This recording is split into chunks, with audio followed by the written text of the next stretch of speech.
Welcome to MSL Stories. If you don't mind, please subscribe to my channel. I have a dream of 1,000 subscribers. Thank you. Let's start the story. The ink on our marriage certificate was barely dry when she climbed into her ex's car. It was late, nearly midnight, and I stood frozen by the front door, watching her through the window as she walked out to the street. My wife, no, not just my wife, the woman I thought I knew better than anyone else, was getting into a car with another man. Not just any man either. Him. Her ex. The one she said was nothing more than a bad memory. I felt like I'd been hit in the gut, the air forced out of me as I struggled to make sense of what was happening. We had just been married a week ago. 7 days. 7 days of what was supposed to be a new chapter, a new life. But now, here she was, heading straight back to the past. "Are you seriously doing this?" I called out, trying to keep my voice steady, but the tremble of disbelief was unmistakable. She turned to me, arms crossed, and that smug look of defiance was plastered across her face. "We agreed, remember?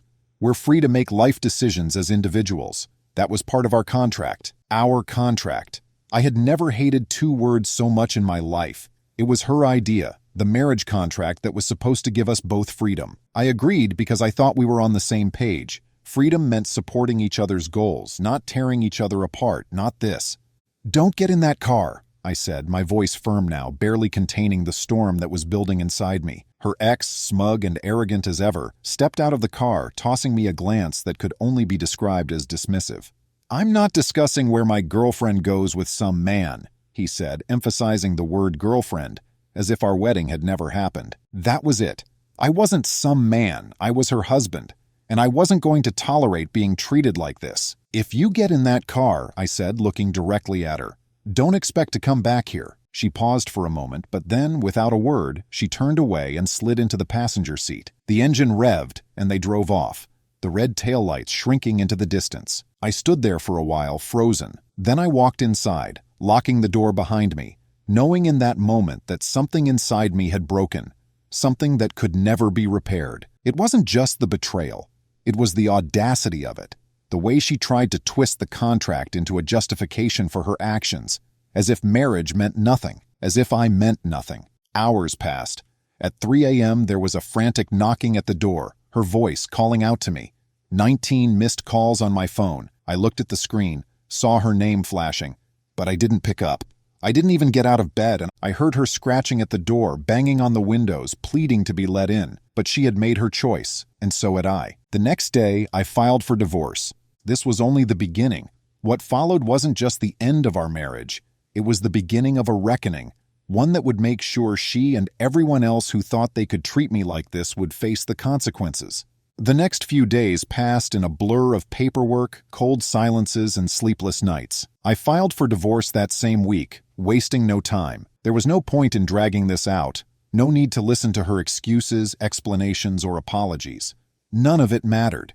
She had already made her choice when she stepped into that car. But as the days went by, something shifted inside me. At first it was anger, white-hot and blinding, fueled by every memory of her deceit. But then, slowly, a different emotion began to take root, something colder, more calculating. I realized this wasn't just about her cheating. This was about how she had tried to twist everything, make me feel like I was the unreasonable one.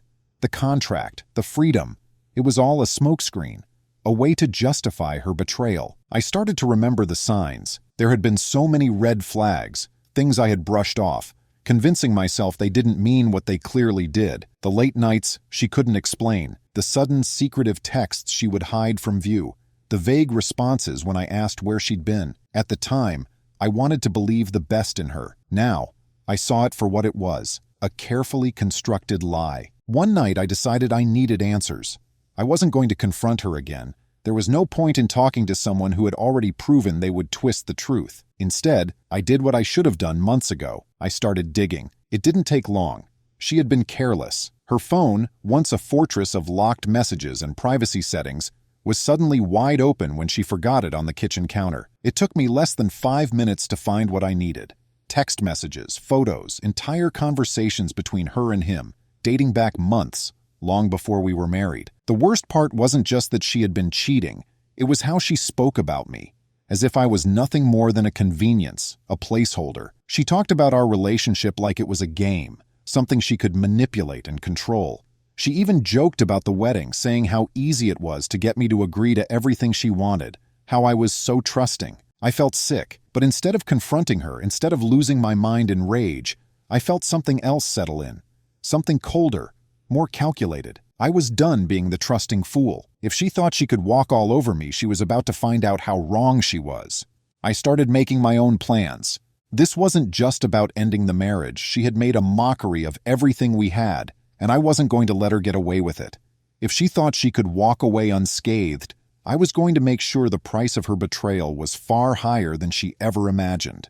And her ex, the man who thought he could just stroll into my life and take what was mine, he wasn't going to walk away untouched either. I spent the next few days gathering everything I could: emails, photos, text messages, anything that could be used against her. I documented every conversation, every shady interaction I could remember. My lawyer told me I had more than enough to not only secure the divorce, but to turn the entire thing in my favor. That was the first step. The second step was revenge. As I sat in my now empty living room, surrounded by half-packed boxes and divorce papers, I felt something settle in my chest, a kind of grim satisfaction. She had made her choice.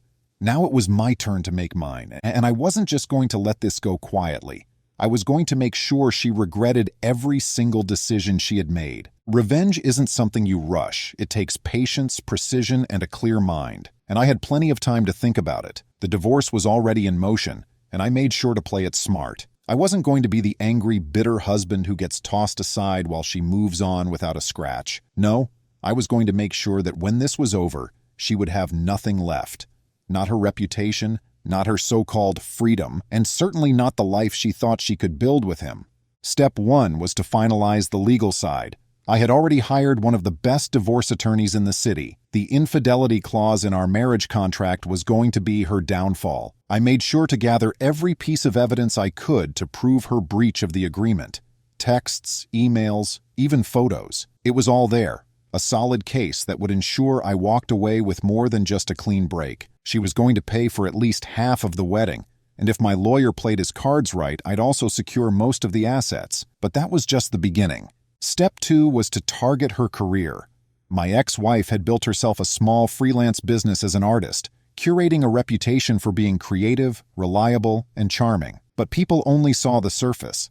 What they didn't know was the person behind it all. I knew a few people in her professional circle, people who had trusted her with their projects, their livelihoods. It wouldn't take much to plant a few seeds of doubt, to share a couple of pieces of accidentally discovered information. It started with a simple anonymous email. I sent it to a key client of hers, one who had been working closely with her on a major commission. In the email, I included a few choice details about her personal life, her infidelity, and the general chaos she had been creating behind the scenes. It wasn't long before word spread. Freelancers live and die by their reputation, and hers was about to take a serious hit. Within a week, I heard through the grapevine that several clients had suddenly pulled out of contracts with her. The commissions she was counting on vanished one by one, leaving her scrambling. I watched from a distance as her professional life began to crumble. She had no idea it was me, and I wasn't about to stop there. Step 3 was taking care of her ex, the man who had swaggered up to my house and acted as if I didn't exist. I knew his type: arrogant, self-assured, thinking he could take whatever he wanted without consequence. He ran a small but profitable business in real estate, and after a little research, I found a weak point. It turns out his company wasn't as rock solid as he liked to pretend. A few shady deals, a couple of under-the-table arrangements that skirted legal lines. It wasn't hard to find. And once I had the information I needed, I made sure it found its way into the right hands.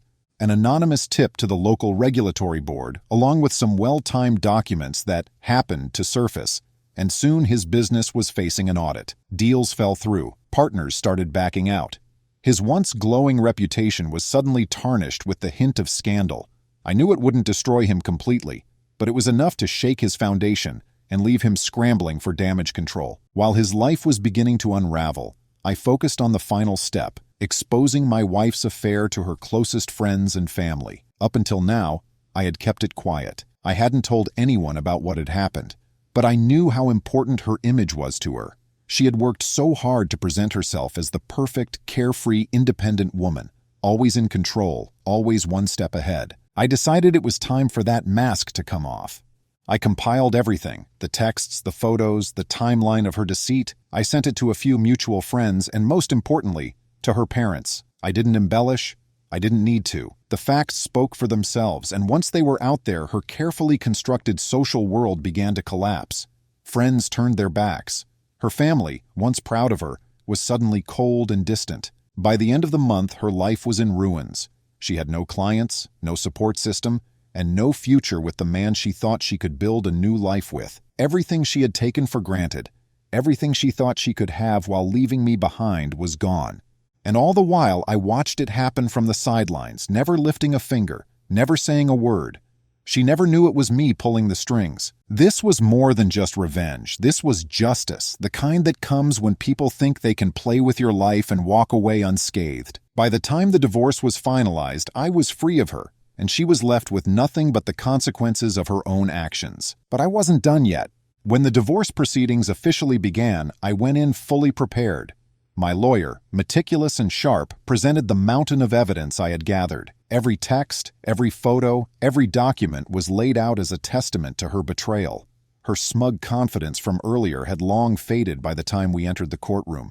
I could see it in her eyes, the realization that she was losing control. As I sat there listening to the legal jargon fly back and forth, I didn't feel anger anymore. Instead, I felt a strange sense of calm. This wasn't just about getting the divorce. This was about taking back my dignity, my power. And with every document my lawyer presented, with every question we posed, I saw her world shrinking. The infidelity clause in our marriage contract turned out to be the linchpin. She had violated it so blatantly that there was no way she could twist her way out of this. The judge ruled in my favor. 50% of the wedding costs were now her responsibility, and I walked away with a significant portion of our shared assets, including the house. She was left scrambling to figure out how to pick up the pieces, but I wasn't done. Not by a long shot. Outside the courtroom, I knew she would try to spin this in her favor, but I had anticipated that. The next phase of my plan was already in motion. Her career, already teetering on the edge from my earlier moves, was about to suffer its final blow. I hadn't just contacted her clients. I had reached out to a few well-placed industry figures, people who quietly controlled the flow of work in her field. A few words here, a strategically timed email there, and suddenly doors that were once open for her were being slammed shut. Within days of the divorce being finalized, I started hearing the fallout. She was losing jobs left and right, contracts were being canceled, and her once thriving freelance career was drying up. Word spread fast in her industry, and with no way to explain it away, she was quickly being blacklisted. But the most satisfying part was yet to come. Her ex-boyfriend, the man who had brazenly disrespected me, was now facing his own disaster. The anonymous tip I'd sent to the regulatory board had done its job. His business was being torn apart by an audit, and the skeletons in his closet were beginning to surface. Some of his partners, sensing trouble, had already started to distance themselves. Deals were falling through. Investors were pulling out, and his carefully built empire was beginning to crumble. It wasn't long before I heard whispers that he was facing serious financial trouble. The man who had thought he could just take what he wanted, with no consequences, was now scrambling to save his business from total collapse. And as much as I enjoyed watching his downfall from a distance, I had one final move left. I made sure the evidence of his affair with my ex-wife found its way into the hands of someone who would use it wisely. His fiancée. Yes, he had been engaged the entire time. The hypocrisy was staggering, but I wasn't surprised. Men like him always thought they could have it all. It didn't take long for the news to explode. His fiancée broke off the engagement in spectacular fashion, airing the dirty laundry for everyone to see. The scandal hit him hard, and combined with the pressure of his failing business, it was clear that his days of smooth sailing were over. Meanwhile, my ex-wife was now truly alone. The life she had envisioned with him had evaporated. Her friends had turned their backs on her. Her career was in shambles, and the man she had chosen over me was drowning in his own problems. She had no one left to turn to. And then came the final piece of my plan, the exposure. I had made sure that everything about her affair, the timeline, the evidence, the betrayal, was shared with key people in her personal life. Her family, once so proud of her, now saw her for who she really was. She tried to explain it away, of course, but the damage was done. Her parents, devastated by the truth, distanced themselves from her. Her friends, The ones who had once idolized her free-spirited persona were now nowhere to be found. In the end, she was left with nothing but the wreckage of her own choices. As for me, the divorce was finalized and I had moved out of the house we once shared. I wasn't the same person I was when this all started. I had learned a lot about trust, about betrayal, and about what it really means to take control of your life. I didn't need revenge for closure, I already had that, but I took satisfaction in knowing that justice, in its own way, had been served. Her life was in ruins, his business was collapsing, and I was finally free. And for the first time in a long time, I felt something close to peace. I never reached out to her again. There was no point. Everything that needed to be said had already been said, through actions, not words. But the last time I heard her name, it was from a mutual friend. She had lost everything. And while part of me thought about how different things could have been, I knew that in the end, this was the path she had chosen. I had simply made sure she walked it to the very end. When it was all over, there was a strange emptiness that followed. I had spent so long planning, plotting, and executing my revenge that when the dust finally settled, I wasn't sure what to do with myself. But it wasn't the kind of emptiness that comes from regret. It was more like the calm after a storm, when the wind dies down, and the damage is clear, but the worst has passed. I moved out of our old house the week the divorce was finalized. The place, once filled with memories and hope for a future that would never come, felt hollow. I wanted nothing to do with it anymore, so I sold it quickly and moved to a new city, far enough away that I wouldn't have to think about her or him, or the life that had fallen apart so spectacularly. It was a fresh start, and that's exactly what I needed. The move was more than just a physical relocation. It was a mental reset. I threw myself into work, and within a few months, my dedication paid off. I got a promotion, which not only gave me a boost in income, but also a new level of respect and responsibility that helped me rebuild my sense of self-worth. My colleagues, most of whom had no idea about the chaos that had unfolded in my personal life, respected me for my professionalism, and for the first time in months, I felt grounded again. But the thing about revenge, no matter how meticulously planned, is that it doesn't fix everything. It doesn't undo the betrayal or erase the pain. What it does do, though, is give you back control. And that's what mattered most to me. I had taken control of a situation that had spiraled out of my hands, and in doing so, I had reclaimed my dignity, my self-respect, and my future. The people who had wronged me were paying the price. My ex-wife, last I heard, was struggling to rebuild her career from scratch. Word of her unprofessionalism had spread far and wide, and no one in her field wanted to touch her with a 10-foot pole. She had become toxic in the industry, and while I didn't delight in her misery, there was a certain satisfaction in knowing that she had finally faced the consequences of her actions.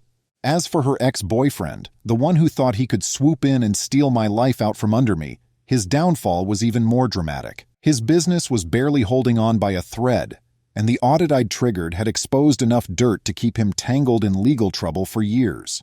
He had lost investors, clients, and most importantly, the image of invincibility he'd once wrapped himself in. But as much as their downfall had satisfied a part of me, it wasn't what I focused on anymore. I had learned through all of this that revenge, while sweet, isn't a permanent fix. It's a response, not a solution. The real victory wasn't in their suffering, but in my freedom. I was free from the lies, the manipulation, the betrayal. I had wiped the slate clean and walked away from the wreckage, ready to rebuild a life on my terms. One night, a few months after the move, I found myself reflecting on everything that had happened. I was sitting on the balcony of my new apartment, overlooking the city, and for the first time in what felt like years, I breathed easily. No knots of anxiety, no simmering anger, just peace. I thought about how different my life could have been if I hadn't taken that stand, if I had let her walk all over me, let them both think they could get away with it. Maybe I would have been stuck in a toxic marriage, miserable and suffocating under the weight of lies. Or worse, I would have stayed the trusting fool, never knowing the truth until it was too late. But that wasn't who I was anymore. The message notifications on my phone buzzed softly, but I ignored them. Every now and then I'd get a call or a text from a number I didn't recognize, likely her. She had tried to reach out a few times after the divorce, but I never answered. What was the point? There was nothing left to say. She had made her bed, and now she was lying in it. I didn't feel the need to gloat, though. I had already won. My life was back on track, and I had new goals, new plans. The need for revenge had burned itself out, leaving only clarity in its place. I had grown stronger through it all, more self-assured, more resilient. I had learned that trust is fragile, but so is deceit, and when it breaks, it shatters everything. In the end, my revenge wasn't just about making her and her ex pay. It was about taking control of my own story. They had written me off as a fool, but I'd shown them that I wasn't someone who could be easily played.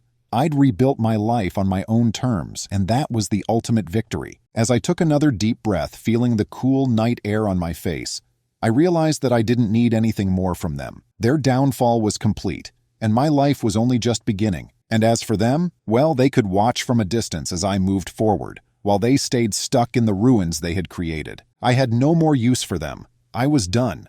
Months after it all went down, I received one final message from her. It was late at night, just like the night she knocked on my door after leaving with her ex. The message was long, filled with excuses, apologies, attempts to explain away what had happened. It didn't matter. I didn't read past the first few lines. Without hesitation, I deleted it. I didn't need her words, her remorse, or whatever she thought she could offer now. I had already won. The real victory wasn't in watching their lives unravel. It was in the quiet satisfaction of knowing I had walked away with my head held high, while they remained trapped in the mess they had made. Revenge, I realized, wasn't about punishment. It was about regaining power, about proving to yourself that no one can take your life away from you unless you let them. And I had taken my life back. As I stood at the front door of my new house, looking out at the world ahead of me, I smiled for the first time in what felt like a long time. This was my life now, and I had finally come out on top. Thank you, friends.